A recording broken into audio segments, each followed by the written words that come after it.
Bonjour à tous et à toutes. Bienvenue dans ce nouvel Kiss My Ace, le podcast de Jeu Blanc. Jeu Blanc, pour rappel, c'est un média tennis qui est présent sur son site web, sur Twitter et sur Instagram. Donc, n'hésitez pas à venir nous suivre sur ces différents réseaux. Aujourd'hui, je suis avec Thomas et Alice pour parler un peu de ce qui s'est passé cette semaine à Madrid et pour pronostiquer ce qui va se passer à Rome à partir de mercredi. Et justement, parler un peu enfin, reparler une nouvelle fois de ce format 12 jours qui a beaucoup fait jaser cette semaine, en plus avec les forfaits et les abandons. Mais avant ça, je vais présenter l'équipe. Bienvenue, Thomas. Bah, écoute, merci Auguste pour cette petite présentation. Très content de reparler de tennis avec vous cette semaine, sachant qu'on sort quand même d'une hécatombe. Donc, je pense qu'il y a pas mal de choses à débrief et sachant qu'on enchaîne directement. Merci le format des 12 jours aussi avec Rome. Voilà. Ouais, très bien. Ouais, et on va beaucoup en reparler, bien sûr. Et on va quand même souhaiter la bienvenue à Alice aussi. Salut tout le monde, ouais, je sors épuisée de ce marathon de Madrid. C'est pas à cause de la finale d'âme dans ce format. J'espère qu'on aura l'occasion d'en reparler, mais Bien quel sûr. plaisir d'être sur terre battue, d'enchaîner sur Rome. Vraiment, c'est la meilleure saison de l'année. C'est la plus C'est longue vrai. saison de l'année, mais c'est la meilleure saison de l'année. Je plus sois, Alice. Je suis de ton avis. Ouais, et je vous rejoins aussi. Justement, avant qu'on crache notre revenant sur ce format de jour et sur le tournoi de Madrid qui était une vaste blague, enfin une parodie de ce format, on va quand même commencer avec les finales, qui du coup, en premier lieu, le samedi, a sacré Iga Swiatek dans un long combat contre Sabalenka. Donc, c'est la numéro 1, numéro 2 de mondial, un match de près de 3 heures. Swiatek qui sauve plusieurs balles de match avant de renverser Sabalenka au tie-break du troisième set.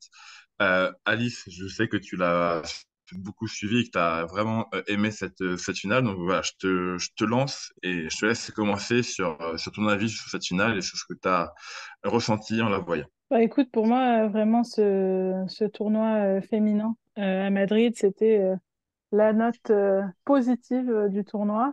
Heureusement qu'il y avait les dames, donc j'ai apprécié à peu près tous les matchs que j'ai pu voir, hein, à Madrid. Le parcours de Swiatek est assez incroyable, bon, comme d'habitude, enfin, comme d'habitude. Je veux pas dire comme d'habitude, mais comme souvent, très souvent, quand elle arrive sur sa surface de prédilection, très tôt, elle a commencé à ouvrir sa petite pâtisserie avec les zéros, les 1. Voilà, des sets assez clean, sauf peut-être contre Adam Mayer. Voilà, on aura l'occasion d'en reparler, mais c'est le seul moment, même si elle a mené 4-1, hein, où elle a un petit peu hésité, mais revoir la numéro 1 et la numéro 2 en finale, c'est vraiment, ça commence à être un beau classique. Swiatek Sabalenka. Je me demandais à un moment donné quand même s'il n'y allait pas avoir une petite finale Swiatek-Rybakina qui aurait peut-être pu poser davantage de problèmes à Swiatek. Je sais pas trop ce que vous en pensez, mais voilà, bon, retrouver la numéro 1 et la numéro 2 dans un tel combat, c'était vraiment génial. Et je crois que ça sera bon, la finale de l'année, je sais pas, hein, la saison reste longue, mais en tout cas, ça a été une finale d'anthologie. Voilà, c'est sûr que pour le moment, côté WTA, c'est un, voire peut-être le match de cette saison. Euh, pour le, pour le moment, certes, il reste beaucoup de temps, dont trois grands chelems, donc il peut se passer quand même beaucoup de choses, mais jusqu'au 6 mai, c'est le meilleur match de la saison pour moi, côté féminin. Et oui, je te rejoins sur une Rebekina qui souvent est un peu la bête noire de Swiatek, qui aurait pu, enfin peut-être plus la gêner, mais Sabalenka a vraiment fait un énorme match et ça aurait pu tourner en sa faveur aussi. Elle a quand même 3 balles de match, Sabalenka, Tout à fait, ouais.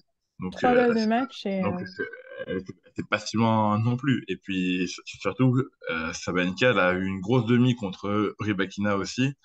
Alors que Swiatek, jusqu'en finale, ah, elle se balade. Enfin, si, elle se balade. Je veux dire, tout elle à perd fait. un set, elle perd un set contre Adan Maya, mais le reste, il n'y a que des 6-1, il n'y a que des 6-0. Elle a mis raclée sur raclée à vraiment tout le monde. Donc, Quasiment tout le monde, ouais. Il y a juste au deuxième tour contre Wang, elle arrive. Bon, c'était le début du tournoi, hein, enfin, c'était son entrée en lice. Donc, voilà, le dernier set, c'est 6-4. Mais bon, oui, ça mais bon, reste un temps de sans, 1h16. Il y a Madison sans Keys qui danger. lui prend 3 jeux sans danger, sans danger. Et puis, Ouais, quand on regarde voilà, les différences de temps de passé sur le court, il n'y a pas photo. Hein, 10 bien heures, sûr. 10 heures et demie, je crois, pour Sabalenka contre à peine 7 heures pour Swiatek. Donc, Euh, voilà, elle arrive plus fraîche et bon, je veux pas dire que c'est ça qui fait la différence, mais enfin, ça joue quand même énormément, Quand quoi. même, parce que Sabalenka, sur son parcours, elle fait 3-7 contre Linette, 3-7 contre Montgomery, 3-7 contre Collins dans un autre match très fort, et 3-7 contre Rybakina en demi. Son seul match, entre guillemets, facile, c'est contre la jeune Mira Andreeva en quart. Et encore, même si c'est 2-7, le deuxième est quand même pas mal serré, donc elle a une grosse semaine pour arriver sur cette attaque à la fin. Ça a dû jouer. Toi, Thomas, si tu as pu voir cette finale, est-ce que tu peux nous donner vite fait ton analyse dessus? Bah, moi, je vous rejoins beaucoup sur l'analyse que vous avez formulée parce que vraiment, ça a sauvé ça a sauvé le tennis bah, dans son ensemble cette semaine, tout simplement le cataclysme qui s'est produit dans le tournoi ATP. Donc, cette finale, ça a été un petit peu la cerise sur le gâteau. Et surtout, ça a rappelé envers tous les détracteurs du tennis féminin, parce qu'il y en a quand même encore malheureusement beaucoup, que les matchs des femmes sont tout aussi intéressants que ceux des hommes. Et d'ailleurs, je vais citer ce qu'a dit Iga Swiatek après sa victoire, puisque bah, elle a justement parlé de ce divertissement du circuit WTA. Donc je vais la citer. Elle a dit, si je devais jouer contre un homme, je perdrais, mais ce n'est pas de cela qu'il s'agit. Ce qui compte, c'est la façon dont deux joueurs jouent l'un contre l'autre. Il s'agit des émotions que cela éveille chez les gens. Il ne faut pas comparer le niveau du tennis, mais ce que cela génère en vous lorsque vous le regardez. Et je suis tout à fait d'accord avec elle. Bien sûr. Euh, je pense qu'honnêtement que bah, c'est pas, même si on regarde pas un match entre numéro un et numéro 2 mondiaux chez les hommes ou chez les femmes, etc., même si on descend au niveau amateur, bah, il y a des matchs qu'on peut vraiment trouver émouvants, touchants, qui ont une histoire en fonction des styles, en fonction des retournements de situation, etc. Et donc, bah, moi, je rejoins beaucoup. Je trouve que cette finale a été un petit peu la synthèse de tout ce qu'a dit Iga Swiatek. Et pour revenir un petit peu sur l'opposition en elle-même et le trio qu'elle forme avec Rybakina, moi je sais que je suis pas fan de la formulation de Big Three, mais c'est vrai qu'au fur et à mesure des résultats, on se rend compte vraiment que ces trois femmes se détachent du lot dans leur division et que vraiment là, elles commencent à avoir la main mise sur les finales importantes, les titres importants, etc. Et ça fait plaisir parce que vraiment, on assiste à une rivalité bah, qui rappelle les grandes années tennis, que ce soit chez les hommes ou chez les femmes. On peut penser, je sais pas, à Serena Williams contre Venus Williams, bon, Federer, Nadal, etc. Ça, c'est évident. Donc, euh, donc bon. Et pour rejoindre aussi un petit peu Alice, je suis d'accord avec toi. Je considère que j'aurais bien aimé voir Rybakina contre Swiatek. Parce que c'est vrai que Rybakina, elle pose beaucoup de problèmes à Swiatek depuis le début de leur carrière, entre guillemets, puisque Rybakina, c'est 4-1 au H2H contre Swiatek. Voilà. C'est une des rares hein, à avoir Une des rares. ce ratio-là. Avec Ostapenko, Mais évidemment. Avec ben Ostapenko. oui, bien sûr. Ben, n'oublions 4-0. pas. N'oublions 4-0. pas Ostapenko, la goat, la vraie bah, goat. écoute, bah oui, grave, elle aussi, hein, elle a un Roland Garros, faut pas l'oublier. Donc Ouais. voilà, c'est vrai, c'est la Ouais, goutte qui cache. c'est ça. Voilà. Euh, Donc, juste pour clôturer sur le chapitre Swiatek, donc là, avec sa victoire à Madrid, c'est son neuvième WTA 1000, son troisième cette saison après Doha et Indian Wells, ce qui est fou. Elle a que 22 ans, on le rappelle, bientôt 23, mais bon, encore 22. ouais, encore Euh, 22, ouais. Elle a désormais du coup avec cette victoire 3200 points d'avance sur Sabalenka. Donc, bon, elle va rester le numéro un mondial encore un petit moment. Euh, Même si elle a pas mal de points à défendre prochainement, mais bon, vu son niveau, il ne devrait pas avoir trop de problèmes. Et pour le moment, chez les filles, enfin, sur les WTA 1000, on suit une suite assez logique. Il y en a un sur deux où c'est Swiatek qui gagne, et le reste, c'est une surprise, hein, parce que Doha, Swiatek gagne. Dubaï, on a eu une surprise avec Paolini. Indian Wells, Swiatek gagne. Miami, surprise avec Collins. Madrid, Swiatek. Donc normalement, si on suit cette logique, À Rome, il devrait se passer des choses intéressantes. Mais on reviendra sur Rome à la fin. On va passer à la finale homme, que bien sûr tout le monde avait prévu entre Rublev et Félix, Auger-Aliassime. Félix qui a eu un parcours vraiment très dur euh, Très complexe. cette semaine. Parce que entre l'abandon de PHK en demi, le forfait de Sinner en quart et le forfait de Menchik au troisième tour, L'abandon, oui, il oui, me semble, hein. euh, pardon, c'est un abandon. Sur le site, il marque forfait, donc je me suis fait avoir, mais oui, c'est un abandon à 6-1, 1-0. En plus, au premier tour, il a eu Manarino, donc sur terre, c'est comme s'il jouait contre un 32. En gros, son seul fait d'armes sur son tournoi, c'est d'avoir battu Rude. Donc là 6-4, 7-5, là, il y a rien à dire sur ce match. Très solide. Il sort l'un des hommes forts du moment, surtout sur terre. Donc là, bravo Félix, mais pour le reste, c'est très très simple. Finale qui a quand même fini par perdre sur une double faute en plus contre Rublev, Ah là là, 4-6. Ouais, ce dernier jeu, ouais, Double faute. ouais, La double ouais, double faute, exceptionnelle. ouais, C'est... oh là là, mais en même franchement, temps, ça faisait mal.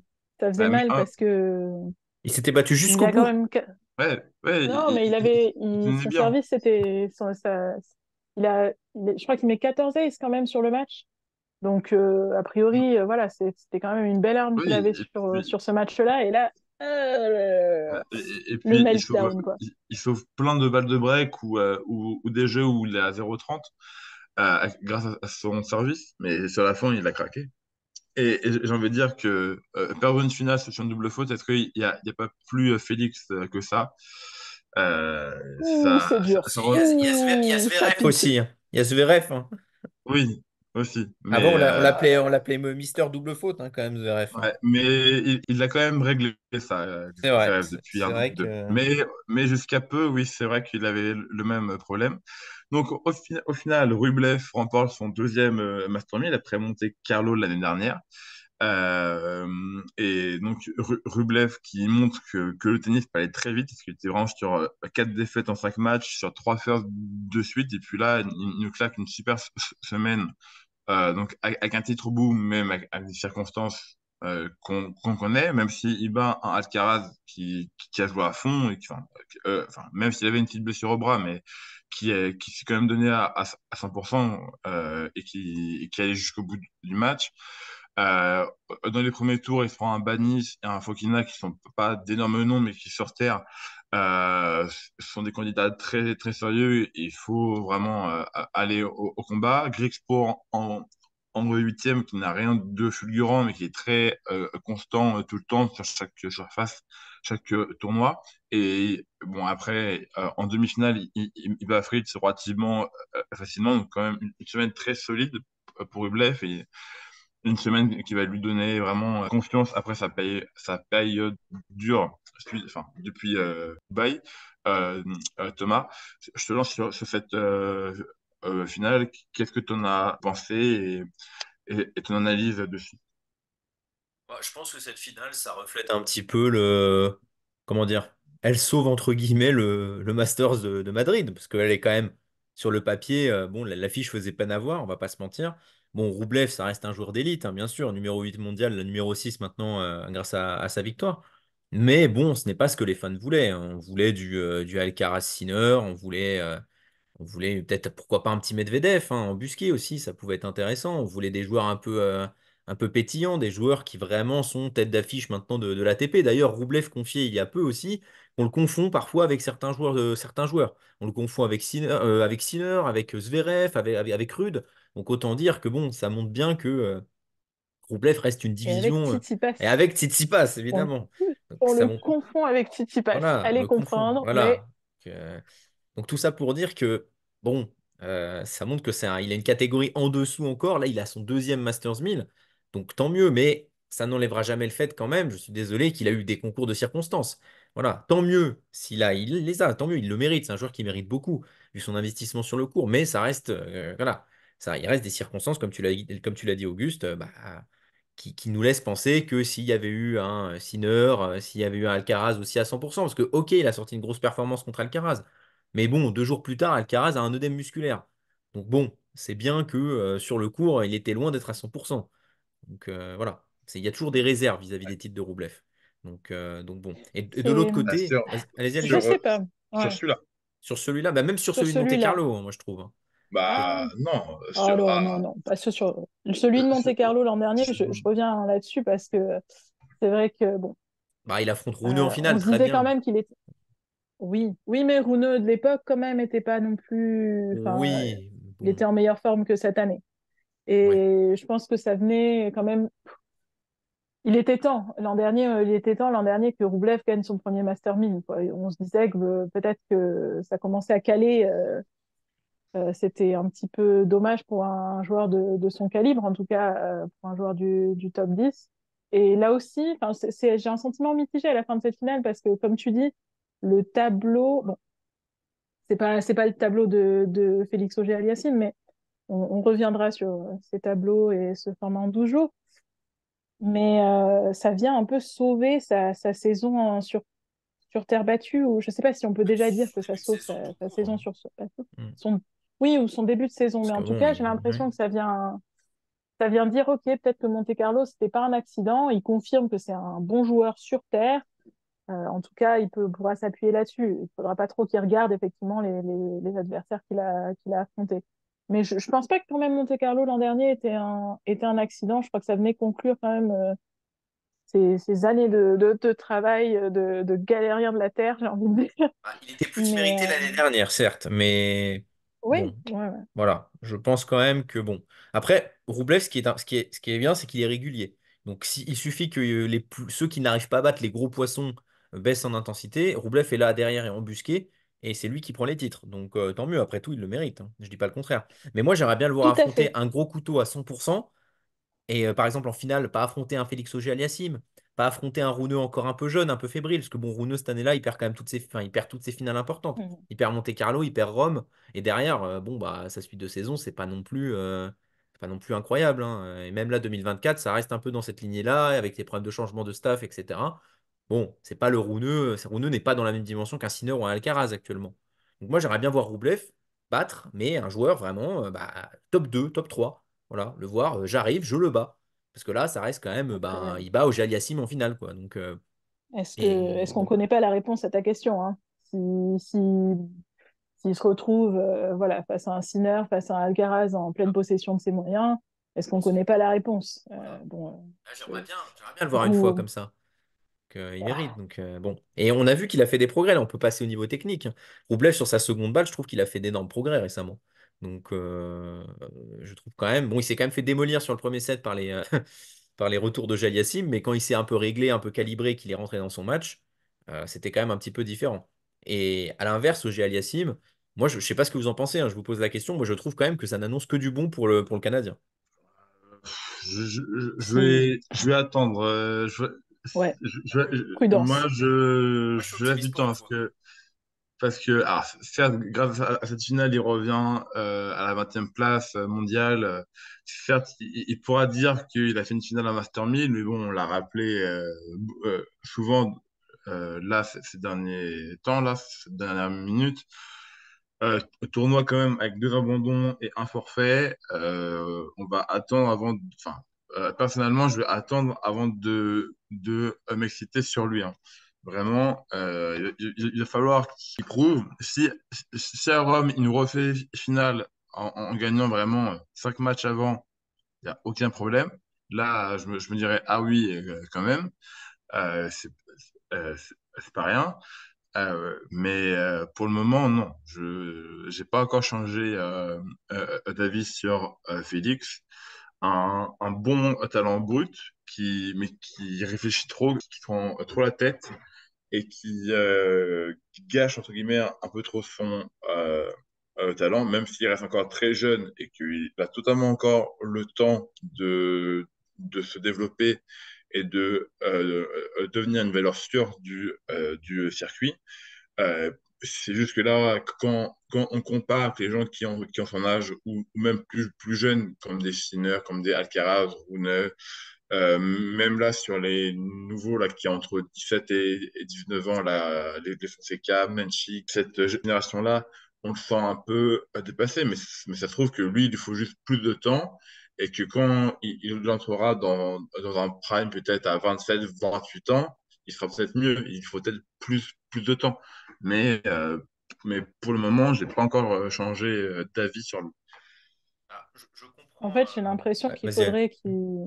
Oh, pardon. Non, vas-y, vas-y, vas-y. En fait, j'ai vraiment l'impression qu'il faudrait qu'il fasse un bon résultat ouais, à Rome ou même à Roland pour pouvoir engranger de la confiance parce que, comme tu dis, hein, je pense que c'est un cérébral. Donc, s'il a trop de temps pour réfléchir et qu'il se ressasse cette finale sans derrière aussi engranger de la confiance sur un autre tournoi, je crois que ça sera presque anecdotique pour lui cette finale à Monte-Carlo, même s'il faudrait pas que, pardon, cette finale à Madrid, et il faudrait pas que ça le soit parce que c'est vrai qu'il peut engranger de la confiance. Et puis là, comme on voit, il y a eu, on le verra tout à l'heure, il y a pas mal de forfaits à Rome. Donc, il a peut-être la place de rapidement engranger un petit peu plus de confiance. Ça reste pour moi à confirmer, hein. Je reste prudente, même si j'aimerais beaucoup le voir en fin de saison, notamment aussi. J'aimerais bien le revoir performer sur dur, hein, sur la tournée américaine aussi, puis peut-être chez lui, Sur voilà, au rapide, Canada. évidemment, rapide Ouais, ouais, intérieur. Ah, c'est là où il s'est parce révélé. Il s'était révélé en 2022. ben, tout à Donc, fait. mais Donc, je comprends votre réserve. Je veux juste revenir, je veux juste dire une dernière chose et après on peut passer à un autre sujet. Mais je comprends tout à fait voilà, votre réticence par rapport à mon analyse. Bah, je vais pas dire que je m'excite clairement, hein, parce que bon, ça reste au Aliassime, donc on ne sait jamais, ça peut vite retomber en poussière le match d'après. Donc voilà. Mais je considère quand même que j'ai regardé au niveau technique, il a quand même vraiment fait des ajustements sur son revers. Il a un revers qui est quand même beaucoup moins friable dans la diago. Là où, bon, bah, c'était son principal problème, hein. Le revers, il tenait pas trois frappes. Donc voilà, là, c'est quand même, ça s'est amélioré. On l'a vu contre Roublev. Il a quand même moins cédé aussi facilement dans la diago revers. Bon, évidemment, Roublev avait les armes pour la réinstaller en permanence, donc c'était aussi le problème. Mais il y a ça, il y a sa seconde balle. Donc on sent qu'il essaye d'apporter des solutions techniques avant tout. Parce que Auger Aliassime, c'est pas que du mental. C'est surtout, ok, les cérébrales, et oui, il a un souci mental. Enfin, pas un souci mental, il a un problème de mental. Mais je pense qu'honnêtement, il a aussi un souci technique. Voilà, on avait vu ses failles. Et il essaye de les corriger. Au niveau mental, peut-être que c'est pas encore ça. On l'a vu, il s'est encore liquéfié à la fin du match. Mais bon, il était dominé tout le long du troisième set. Il tenait à peine son service, il a dû défendre corps et âme son service, il s'accrochait entre guillemets à peut-être un tie-break voilà, salvateur, mais n'empêche il a tenu jusqu'à 7-5. Donc, ok, le mental reste un peu défaillant, mais je considère quand même que ça s'améliore et peut-être qu'il aurait lâché le match plus tôt, quelques semaines auparavant. Voilà, parenthèse fermée, mais bon, si Félix Auger-Aliassime gagne Rome, je pense que vous pourrez m'encenser et me dire merci. Mais bon, je ne vais pas m'avancer parce que je pense qu'il ne le gagnera pas. Mais voilà, on ne sait jamais. On Thomas, va, Thomas, on va bien voir. Thomas, toi qui as un Mais poster de Djokovic, comment est-ce que tu peux dire ça? Si. Ah, c'est vrai que le tableau est dégagé. On va en parler maintenant. Je vais laisser Augustin parler, mais c'est vrai que. Ouais, non, parce que là, je sais pas, j'ai l'impression, on a réussi à faire cette émission sans parler de Djokovic jusqu'à maintenant. Bon, c'est parce parlons qu'il n'a du pas joué. tableau à Rome, hein. C'est parce qu'il n'a pas joué Madrid. Donc forcément, on ne parle pas, mais on va en parler quand on va faire les pronos de Rome. Juste avant ça, est-ce que vous voulez dire un mot sur ce format 12 jours qui nous a tous plu, apparemment? En un mot? Non? En un mot, parce Oui. que bon, je pense que tu as été déjà bien commenté. Je vais dire un seul mot, exécrable. Voilà, c'est tout. Oui, bah, je te suis. Je parle avec plein de gens qui suivent le tennis de près ou de loin. Et puis là, on a même vu des joueurs et joueuses, je sais pas, notamment, je pense à Garcia. Ouais. Et vraiment, tout, enfin, que ce soit un spectateur, joueur, joueuse, tout le monde est unanime là-dessus. Tout le monde n'en veut pas, n'en veut plus. Tout le monde se perd sur l'organisation, sur quel jour vient quel match, que le tournoi met 3 ans à commencer, puis sur les huitièmes, on a une accélération, on a tout d'un coup, et après, pour les quarts et demi, on ne fait au compte-gouttes. avec des grosses pauses en plus entre chaque match.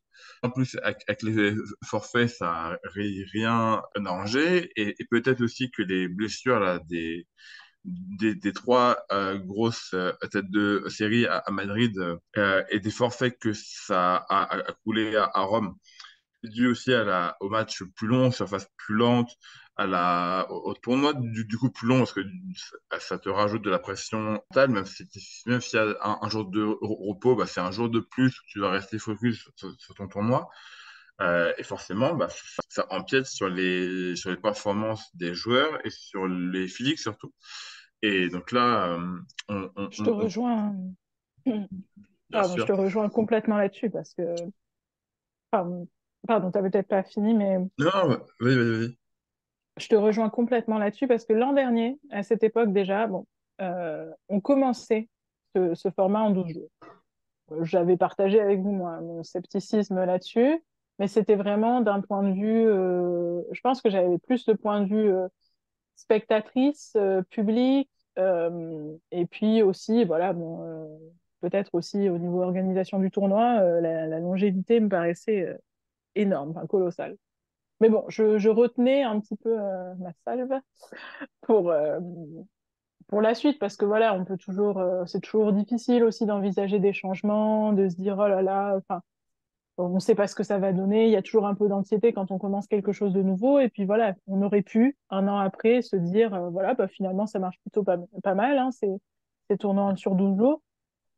Bon, côté public, je pense que le ressenti est le même, hein, on a tous vu, voilà, ces réactions en se disant, mais c'est tellement long. Oui, on voit des joueurs qu'on n'a pas forcément, ou des joueuses qu'on n'a pas forcément l'habitude de voir à ce niveau-là, mais bon, ça fait pas tout. Et puis, comme tu le disais, côté joueur, je pense que ces forfaits, notamment du côté ATP, sont pas anodins. Et je pense que c'est vraiment le résultat de ces tournois à rallonge.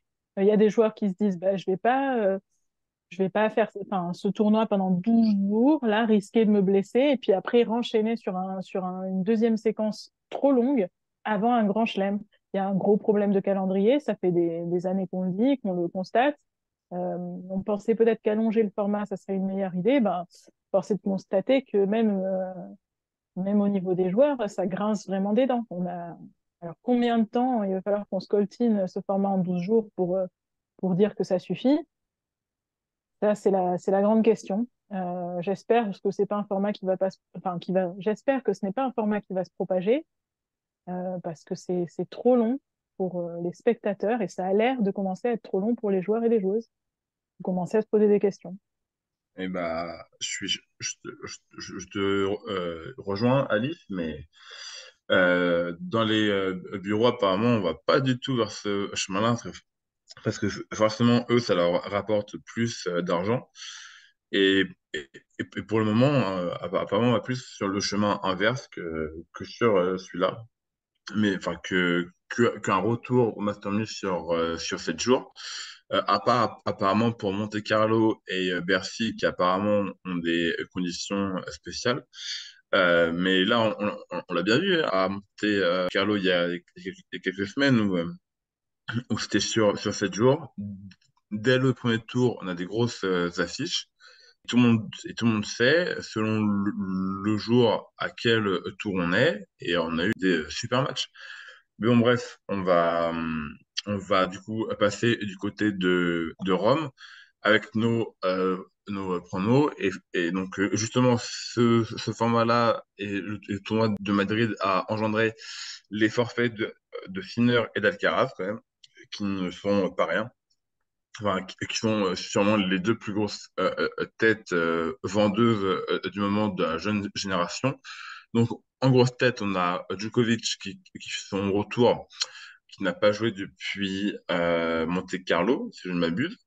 Tête de série numéro 2, on a Medvedev, mais qui est sorti un peu fébrile et un peu blessé de Madrid. Donc, est-ce qu'il va jouer? Est-ce qu'il va jouer à fond? On ne sait pas. Surtout que lui, il est tenant du titre, donc il a fort à jouer cette semaine. On a bien sûr Nadal qui est là en tête d'affiche. Puis sinon, on a Tsitsipas, Zverev, Rublev, Rune. et bien d'autres. Ce que je vous propose, c'est qu'on fasse quart par quart pour les pronos. Ça vous va? Allons-y. Thomas, vas-y, je te lance sur le premier, enfin, sur la partie haute du tableau, sur le premier quart où dans les gros noms on retrouve Djokovic, Shelton, Rude, mon fils à un autre niveau. Voilà. Donc, quels sont tes pronos pour ce premier quart de finale? Je pense honnêtement qu'il n'y aura pas trop de surprises sur cette partie de tableau. Je considère que Djokovic est de toute façon l'ultra favori. Peut-être pas l'ultra favori, parce que bon, on a vu qu'il était encore en méforme à Monte-Carlo, mais il fait quand même demi à Monte-Carlo en étant pas très bon. Donc c'est pour montrer à quel point, bon, s'il est dans un bon jour, s'il est dans une bonne semaine et qu'il s'est bien reposé et bien entraîné, bon, ça risque de faire finale ou titre. Donc moi, je vois Djokovic passer très facilement sa partie de tableau. En tout cas, passer facilement jusqu'en quart, où là, il affronterait potentiellement Casper Ruud. Parce que je pense aussi Casper Ruud est capable d'aller au moins en quart vu son tableau. Voilà. Bon, comme tu l'as dit, il y a des noms comme Shelton, etc. Bon, Shelton, ça reste un novice sur terre battue. Bon, mon fils, ça reste plus un entertainer, pardon, qu'un véritable concurrent pour le titre. Donc, bon, moi, je pense que cette première partie est un petit peu limpide. On aura Djokovic-Rude. Je pense que Djokovic devrait passer en demi. Voilà. Donc, je sais pas ce que vous en pensez. On peut déjà faire aussi Zverev-Dimitrov. Donc, Ah, attends, on va faire quart, quart par quart pour tout le Eh monde ben, vas-y alors, pour allons-y. pas qu'on se perde.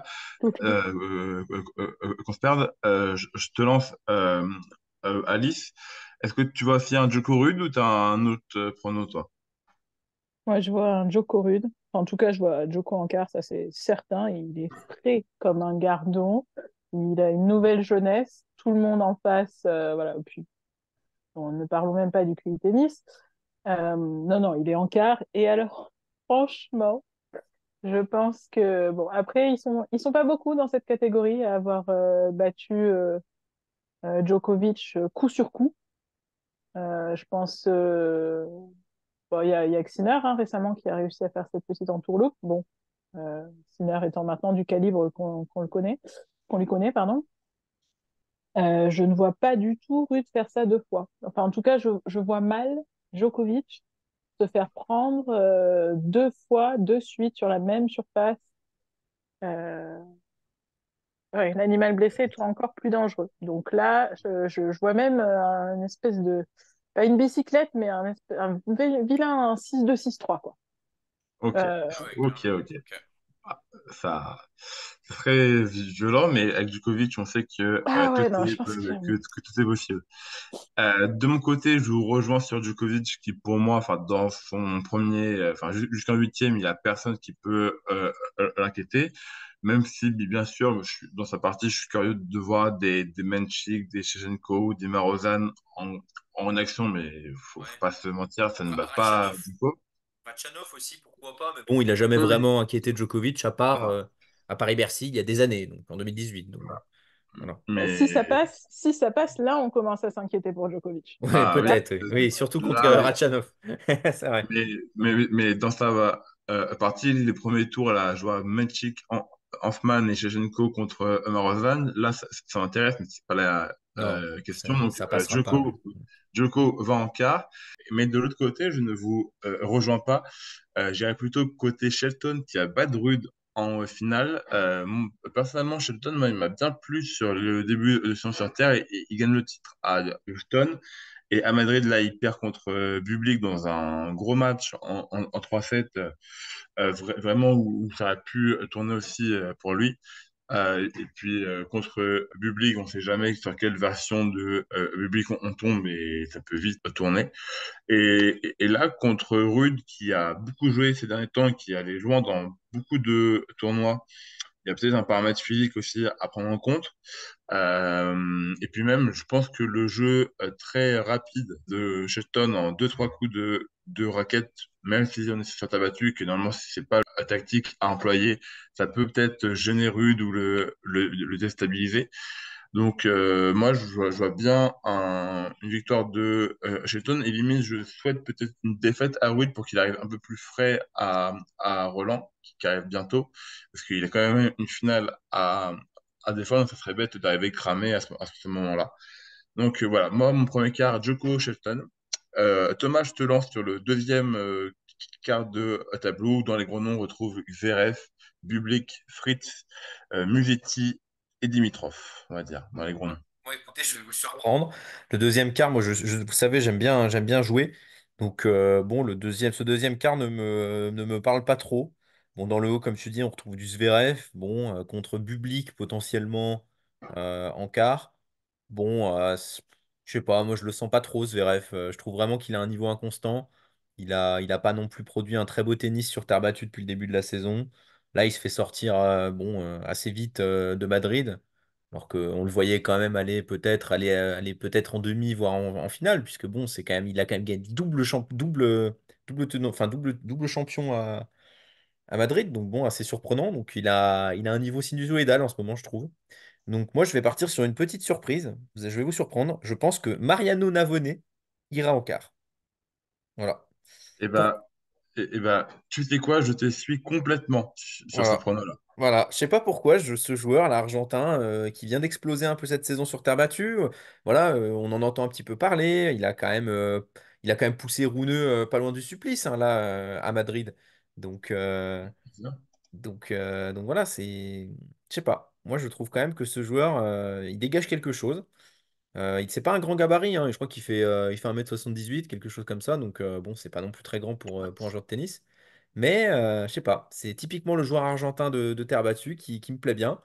Il n'est pas non plus dans un tableau si difficile que ça. Si Zverev fait n'importe quoi, je me dis que ça peut passer, on ne sait pas.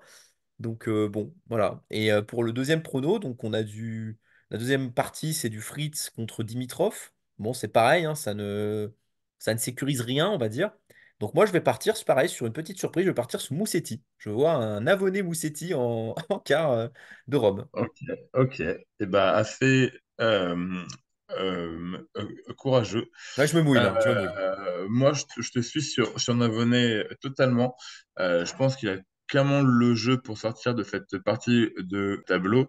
Et même si à un moment il tombe contre Zverev sur terre, pour moi, il a toutes ses chances. Là, je viens de voir, il sort d'une victoire en challenger à Cagliari, où il bat justement Musetti en finale. Plutôt dans la saison, il fait finale à Rio. J'allais dire à Buenos Aires, mais pas du tout, à Rio, où dans ce tournoi-là, il bat Fonseca et Nori, quand même. Mais par contre, son adversaire, moi, j'ai plus allé sur Dimitrov, sur un truc un peu plus safe. Donc, de mon côté, j'irai sur Navone Dimitrov pour le deuxième quart. Et toi, Alice, est-ce que tu es plus sécuritaire ou est-ce que tu as des surprises un peu comme nous? Pas de surprise, hein, pas de surprise de mon côté, même si je trouve Zverev un peu fébrile en ce moment, mais justement parce qu'il a été fébrile à Madrid, je pense qu'il peut éventuellement se hisser jusqu'en quart. Après, je vais pas vous mentir, franchement, vos quarts me font un peu de l'œil. J'aimerais bien voir ce que vous projetez. Je pense pas que ça va arriver. Je crois que Dimitrov, lui, va se retrouver en quart. Enfin, c'est tout ce que je lui souhaite en tout cas. Mais j'avoue que le prono de Thomas est particulièrement alléchant. Ça ferait... La Non, revanche du mais ça... challenger, la revanche du challenger. Exactement. C'est d'ailleurs, enfin, ça justifierait ce pourquoi on a des masters en 12 jours. Voilà, Ouais, pour voir un truc comme ça. ouais, Et ouais. puis Moussetti à Rome, franchement, ça serait beau. Ouais, Ça serait beau. Moussetti, je sais pas. Moi, je me dis quand même que, je sais pas, il a pas non plus un tableau si difficile, donc bon, voilà. Donc, clairement, c'est quoi ton quart, Alice? Mais je reste quand même, je reste très sécuritaire, même si ça me fait mal de dire ça. Moi, je reste sur un Zverev Dimitrov. Dimitrov, moi, je Mais, sais pas pourquoi vous mettez autant d'espoir sur lui, mais bon, c'est pas grave, je ne mais dirai parce rien. qu'on l'aime, Il va parce se faire, qu'il est sortir, merveilleux. il va se faire sortir. Après, c'est vrai qu'il a vraiment un tableau assez facile, hein, Oui, Dimitrov, hein. oui, c'est ça. Oui, Mais Ça bon, joue il va quand se faire même. sortir tour un, on va enfin, faire Ah, mince. ah, Mais bon, c'est pas très grave. bizarre. J'ai hâte de voir ça, j'ai hâte de voir ça. Ok. Troisième quart avec des noms comme Tsitsipas, Struff, Norris, Auger-Aliassime, Dominor, Humbert, Berrettini, Anardi, Fils et Rublev. Donc là, un quart, enfin une partie de tableau assez relevé.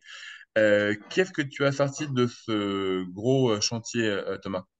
Bah, déjà, moi je pense que un favori se dégage clairement pour aller en quart, ça reste Tsitsipas. Parce que Tsitsipas, c'est typiquement les conditions qui lui conviennent le mieux. On a vu à Monte-Carlo, à Barcelone, il a été excellent, il a fait titre, il a fait finale.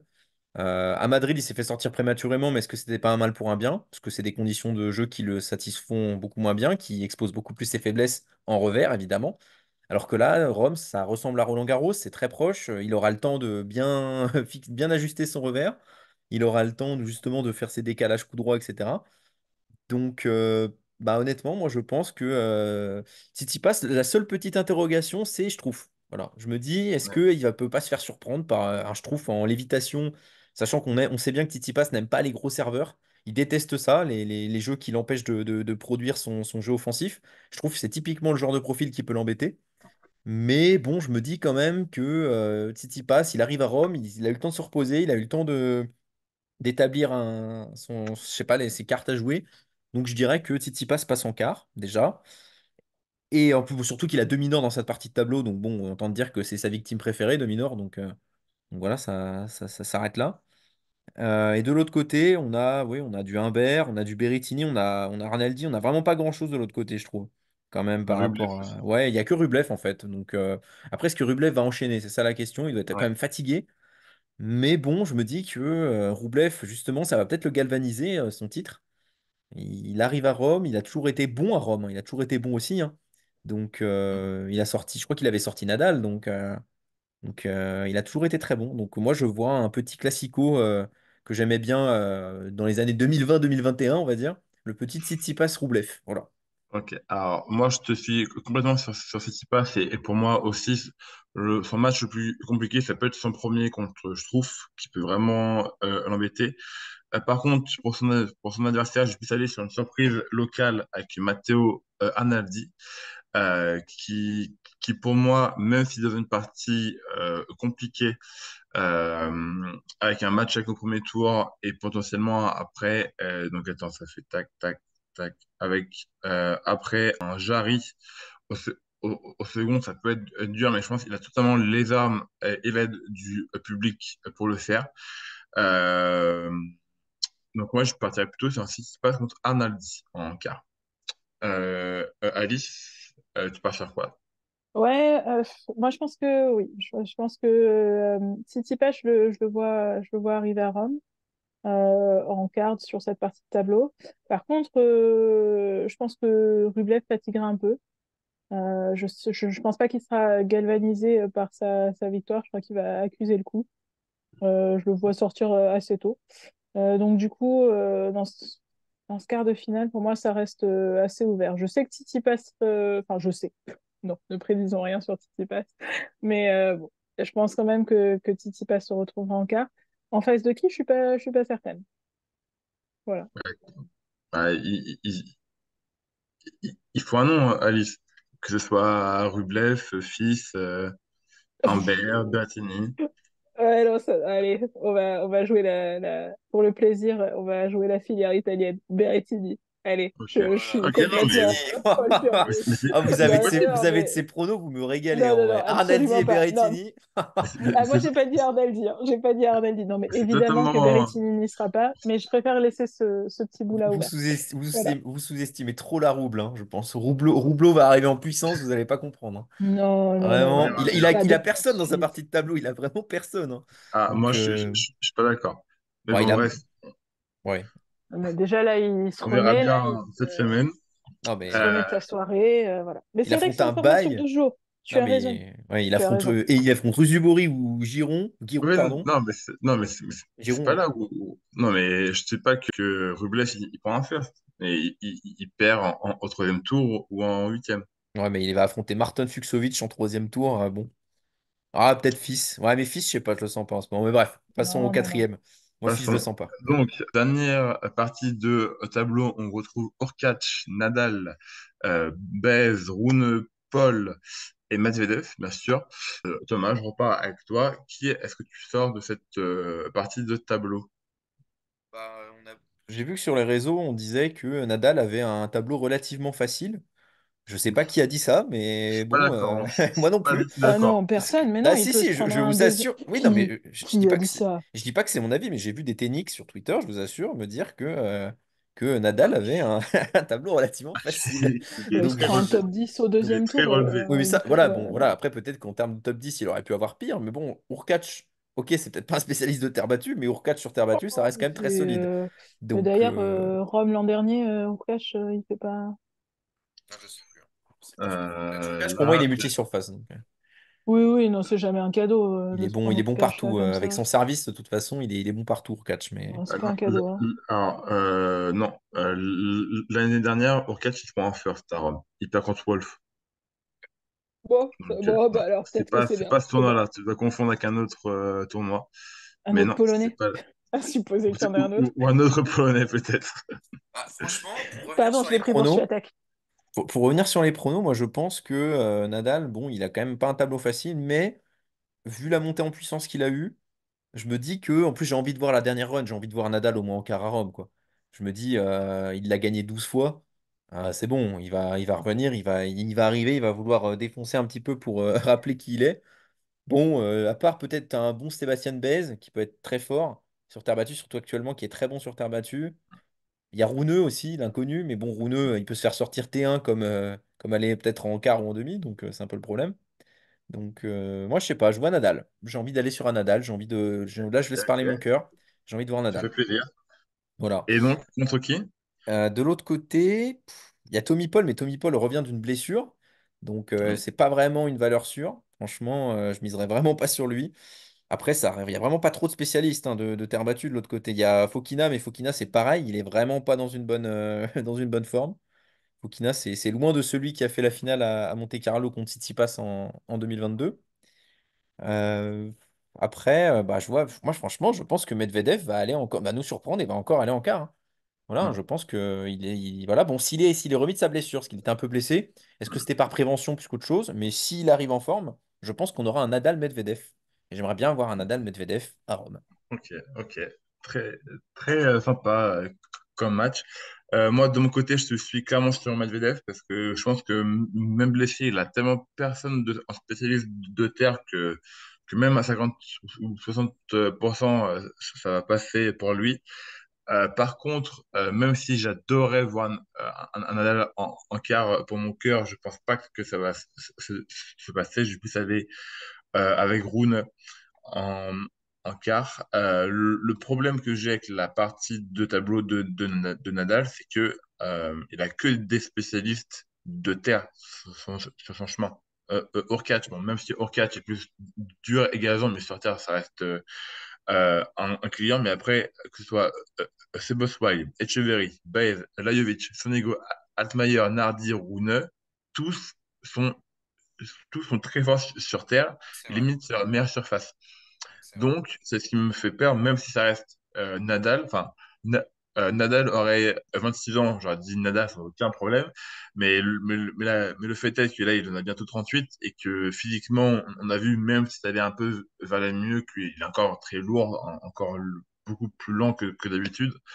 Donc, je préfère pas me faire d'idées et me dire qui le perdra avant l'écart. Donc, je vais rester plutôt safe et aller sur Rune qui a toujours bien performé à Rome et Medvedev qui a personne pour l'inquiéter jusqu'en quart. Alice, est-ce que tu vas jouer la sécurité ou plutôt le cœur avec Nadal? Alors, le cœur avec Nadal, je sais pas, moi je vais vous parler de mon cauchemar il y a quelques nuits. Voilà, je revois ces lignes cloutées de Rome et je vois Nadal se prendre la cheville dans une bande cloutée. Voilà, Oh donc là. au Terrible, moins c'est c'est sorti, donc terrible. ça ne se passe, Mon Dieu, mais ça ne qu'est-ce se, que ça- c'est que ces cauchemars là? C'est un cauchemar, ce n'est pas terrifiant. ouais, non, c'était terrifiant. Ouais. Voilà. Bon, ce cauchemar passé, je te rejoins, Augustin. Nadal, il a que des matchs pièges, donc aller dire qu'il a un tableau facile, ça me Oui, paraît oui, très clairement. improbable, quoi. Enfin, clairement, les gens n'ont pas regardé ce tableau. Oui, que non, c'est mais les vraiment, tennis ne en regardent pas fait, le tableau. Donc, il y voilà. a que des matchs pièges pour lui. Donc, Ah oui. j'espère juste que ça va pas entamer justement sa confiance avant Roland parce que là, il peut ressortir de Rome avec des doutes plein la tête, hein. Bon, c'est pas ce que je lui souhaite, mais donc moi en quart, oui, je vais pas jouer la sécurité pour embêter tout le monde et pour pas faire les mêmes pronos que tout le monde. Je vais mettre Nadal en quart quand même, même si je suis sûre que ça ne passera pas. Et Tu verras, tu Medvedev, seras bon, surprise. Tu seras ce surprise, sera, Alice. Tu mets les ce mêmes sera pronos que une... moi, tu verras. Tu as bien fait de me suivre. Alors, je parle au Mais présent tellement je suis sûr. après, ouais, t'es sûr à ce point. Bon, Ouais. après, Medvedev, je voudrais pas qu'il se fasse surprendre par un Jack Draper au Ouais, deuxième tour. ouais, ça Voilà. m'étonnerait, hein. Non, Draper non, sur terre battue, bon. Ouais. c'est juste mon côté british qui a envie de voir ça.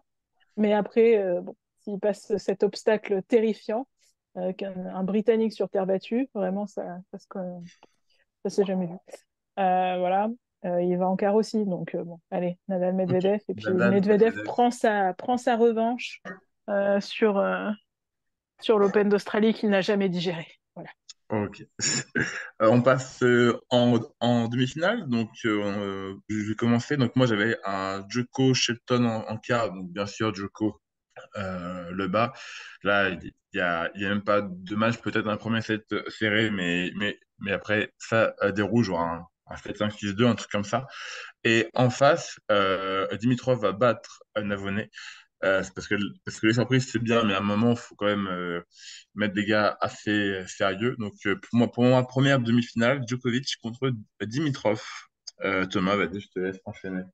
Ouais, c'est vrai que j'ai mis un prono foireux sur le second quart, donc j'étais obligé de continuer à suivre mon prono, sinon j'aurais mis Djoko Zverev, évidemment, mais donc là, je vais mettre quand même Djokovic, et je vais mettre, j'avais dit Musetti et Navone.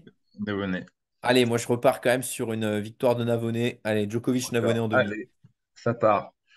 Et Alice, donc toi, tu avais Djoko Rude et Xerev Dimitrov. Ouais, bah là, écoute, je continue. Je vais sur un Djoko Dimitrov et je Ok, m'avance même sur la finale et Djokovic en finale. Voilà. ok. Ouais, moi Bah, aussi, hein. bien sûr. Bien sûr, je vous suis sur Djokovic en finale. Partie basse, de mon côté, j'avais du coup Tsitsipas Arnaldi et Rune Medvedev. Tsitsipas va battre l'Italien parce qu'à un moment, il y a une différence de niveau qui va se faire sentir, et public ou pas, ce sera le grec qui va passer. Et Rune Medvedev, j'irai sur Rune parce que bah, pour moi, plus fort sur ta battue, et surtout contre un Daniel qui est pas à 100%. Pour moi, Rune a vraiment toutes ses chances et limite doit aller jusqu'en demi vu son tableau. Donc pour moi, j'irai sur une demi-finale. Si s'y passe, Rune. Thomas, en bas, tu as quoi? Moi je dirais, bon déjà Tsitsipas Roubaix, je pense que Tsitsipas passera parce qu'il sera plus frais. Donc Ok. Tsitsipas en demi. Et Et donc, sur la Medvedev. quatrième quart, moi je pense que Nadal va battre Medvedev. Voilà. Nadal en, Voilà. en demi-finale. Nadal va Oh battre là Medvedev. là, Pour moi, oh là Nadal va en là. demi-finale. Voilà. Ok. Nadal va en Ok. demi-finale et je pense que Nadal perd contre Tsitsipas. J'aurais bien aimé voir un Djoko Nadal, mais je pense que l'enchaînement sera trop gros. Je suis optimiste, mais pas non plus fou. Donc Ah, je considère déjà mettre Nadal en demi, c'est fou. Donc c'est déjà voilà, fou. c'est déjà osé. Donc le mettre en finale, non, mais je vois un petit Djokovic Tsitsipas quand même. Ça Ok. reste les deux meilleurs joueurs de terre battue pour moi actuellement sur ces conditions-là. Donc Ok. surtout vu les forfaits. Donc voilà, Djokovic Et, Tsitsipas. Et et victoire de donc, Djokovic évidemment, parce que 10 défaites de suite Tsitsipas contre Djokovic. Donc ça n'a et pas donc, changé. ok. Et donc, Alice, en bas, t'avais J'avais du coup Tsitsipas contre passe un joker contre, absolu. contre Que- Berrettini. T'avais Tsitsipas Voilà, donc Berrettini c'est bon. Moi, je et me fais un Nadal petit Medvedev. boulevard. Voilà, et Medvedev passe. Et Donc, mon Dieu, je me rends compte que ouais, Tsitsipas contre Tsitsipas. Medvedev en Ouais, demi. et là, bon, ça va. Je retombe sur mes pattes quand même. Donc Tsitsipas passe Medvedev, qui bon finit la blague de Medvedev sur terre. Et bah comme d'habitude, hein, Djoko Tsitsipas, Ok. c'est même Et pas après, rigolo, quoi. et après Djoko qui Voilà, passe. Djokovic, voilà. Ouais, Ok. ouais, Donc, de mon côté, donc Djoko va battre bien sûr Dimitrov en demi-finale pour aller en finale. De l'autre côté en bas, pour moi, Rune va battre Tsitsipas. Donc, pour moi, j'ai une finale Djoko-Rune. Et contrairement à l'année dernière, Djoko va battre Rune en finale pour gagner son 30 millième Master 1000 à Rome et se mettre bien en confiance avant Roland Garros. Donc on a tous Djoko vainqueur, mais avec des chemins très différents. Mais à la fin, c'est toujours le même qui gagne. Je vous propose de passer côté féminin, mais d'y aller un peu plus vite. Ouais. On repart sur ces quarts de finale, mais sans vraiment d'explication. Ouais. Donc moi, sur mon premier quart de finale, pour moi, Swiatek, c'est encore tout droit. Et je la mets en revanche contre Haddad Maia. Thomas, vas-y, je te laisse prendre Yes. le tableau et y aller. Alors, bah, personnellement, je mettrais Swiatek déjà en La quart. valeur sûre. Voilà la valeur sûre, hein, je veux pas m'embêter. Je la mettrais, ouais, très honnêtement, je sais pas du tout, hein. Franchement, je vois pas, hein, Ouais, bah, je sais pas c'est vraiment. très ouvert. Voilà, C'est très ouvert. franchement, je vois pas. Je pense que ce sera une surprise, je dirais. Je pense qu'elle passera dans tous les cas en demi, mais je vois pas. Je vois vraiment pas contre qui elle va être. Je vais dire au pif, je vais dire un retour de Kerber, mais de nulle part. Mais Non, Kleber, c'est pas en quart, ça serait avant. Ça serait huitième. ah oui, c'est vrai. Bon, bah alors même pas Kerber alors. En Bah, bas, dans les grands noms, il y a du Haddad Maia, il y a Osorio, il y a Keys, il y a ouais. Fernandez, Vondrousova. Ouais, je dirais Haddad Maia quand même. Haddad Maia reste. Voilà, ils se sont affrontés. Ce serait la petite revanche de Madrid. Donc, je pense encore avec une victoire. Je vais pas le dire mais maintenant. Mais bon, voilà. Swiatek Haddad Maia. Ensuite, Ok. deuxième, je dirais. Attends. Ah, pardon, Alice, Premier t'as pas quart fait. pour Alice, vas-y. Est-ce que tu me suis ou Donc, pas? bon, je suis en tech sans hésiter. Après, voilà, de l'autre côté, La brésilienne te fait du pied normalement. comment? Haddad Maia te fait du pied normalement. Ouais, non, non, non, Parce que. je me Non? demandais plutôt. Ouais, allez, non, ouais. Madison Keys? Bon, non, Vondrousova peut-être, ou je sais pas, non. Ah ouais, Vondrousova? Vondrousova. Ok. Mais ça, Ok. c'est un peu tôt pour son retour. Donc, voilà, Ok. Ok. pour Vondrousova, très changer bien. un petit peu. Deuxième quart, moi j'ai décidé de faire parler la jeunesse où j'aurai du coup une Mira Andreeva qui va. Attendez, est-ce que je me suis pas Oui, c'est ça, c'est trompé? ça, c'est bien C'est ça, ça. Mira Andreeva contre Linda Noskova. Moi j'ai genre un quart très jeune, mais qui fait très plaisir et qui va encore prouver que elles sont la relève et qui d'ici soit la fin de l'année ou la partie de la saison prochaine, il va vraiment falloir les considérer comme des potentiels vainqueurs de Master 1000, voire de Grand Chelem. Enfin, de WTA 1000 ou de Grand Chelem. Donc, côté Andreeva Noskova.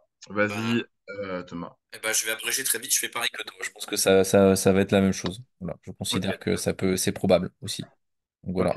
Et Alice? Alors, pour moi, la jeunesse, j'attendrai l'an prochain quand même. Ok. Tu vas J'aimerais regretter. bien. Je sais pas, mais je vois bien Martha.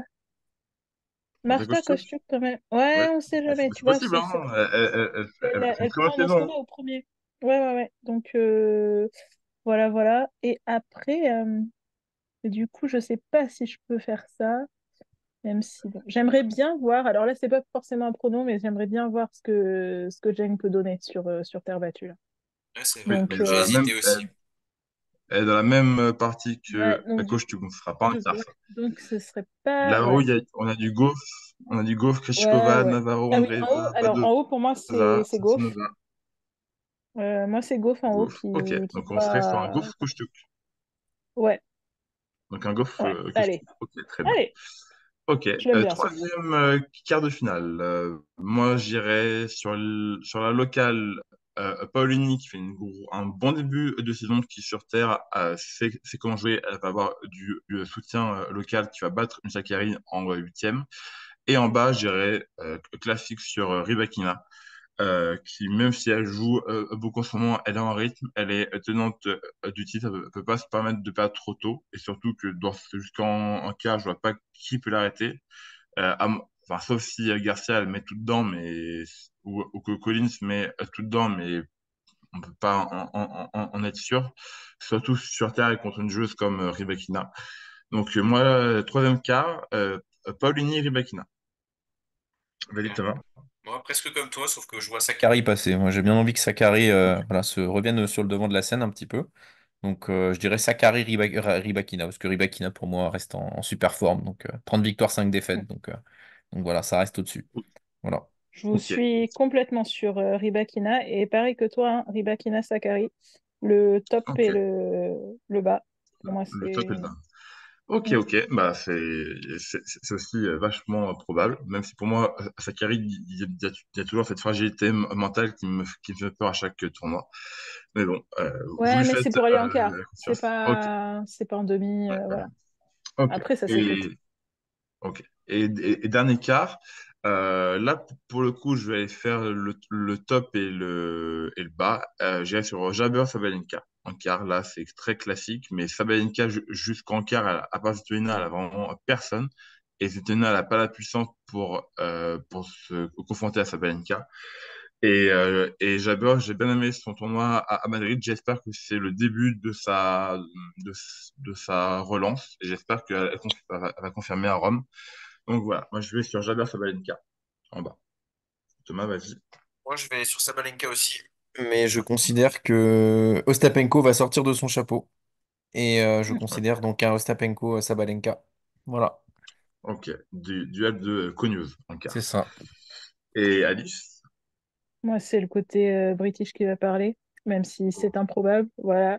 Ah Moi, ouais, je veux carrément. voir ce que Katie. Ah ouais, carrément. Moi, je veux voir ce que Katie Katie Boulter Boulter? Je sais qu'elle peut pas, mais je veux le voir. Donc, moi, je mets ce Ok. que je veux sur Non, ce mais cas. c'est le Je cœur qui mets parle. Vas-y, vas-y. ce dont j'ai envie. Donc, Katie Boulter en haut et Arina Sabalenka. Bon, En bas, boulevard, classique. hein, Là, boulevard. Évidemment, évidemment. Boulevard. évidemment. On passe en demi-finale. De mon côté, Swiatek va faire comme à Madrid et battre Haddad Maia en quart. Et je vais la confronter à Andreeva, qui va battre Noskova. Andreeva qui, après avoir perdu contre la numéro 2 mondiale à Madrid, va se retrouver contre la numéro 1 en demi à Rome, de mon côté, en haut. Euh, Thomas, vas-y, donc Pareil toi, que tu as toi, fait c'est bon, j'ai fini. Pareil que toi, tout à la fait. même, ok. Je suis d'accord. Et Alice, vas-y, tu avais Pour Swiatek moi, Noskova et ouais, Koshukov. bah, bon. Donc pour moi, je suis attaque passe, hein. Et puis voilà. Après, en bas, je vous C'est avais dit. c'est Kostyuk Oui, ou bon. Goff? Ou Goff. Oui, donc voilà, Kochuk explose et Gauff passe. Ok, Fiatek Goff. Ok. Ok. Une demi très sécurisée. Remix vintage. Entre Ouais. la numéro 1 et 3 mondiales, du coup. Très bien. On passe en bas. Pour moi, Rybakina va battre Paolini, bien sûr. Et petite surprise, pour moi, Jabber va battre Sabalenka. Elle va la rendre folle avec ses slices, avec ses chops, avec ses amortis. Pour moi, Jabber va marquer le coup en battant Sabalenka. Donc, Jabber en demi, de mon côté.